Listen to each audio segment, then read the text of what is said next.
সোমবার রাতে মোংলার পৌর এলাকায় ফার্মাসিতে ঔষধ কিনতে যায় এক কিশোরী। এ সময় স্থানীয় রোমান ফকির, রানা শেখ, রাসেল সহ কয়েকজন যুবক তাকে রাস্তা থেকে তুলে নিয়ে যায়। পরে একটি বাসায় আটকে রেখে রাত ও দিনভর সংঘবদ্ধ ধর্ষণ চালায়। এ সময় বাধা দিলে মারধরও করা হয় কিশোরীটিকে।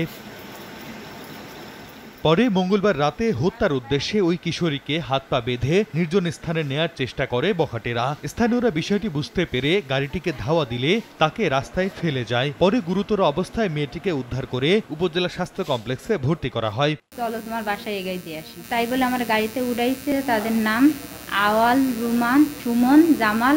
অনেক রাত্রে ফোন আসছে, একটা মেয়েরে ফালানো পাইছি মৌখালী ব্রিজের নিচে। এই ঘটনায় অভিযান চালিয়ে রোমান ফকির, রানা শেখ, রাসেল সহ 5 জনকে গ্রেফতার করেছে পুলিশ। পরে আদালতের মাধ্যমে তাদেরকে জেলে পাঠানো হয়।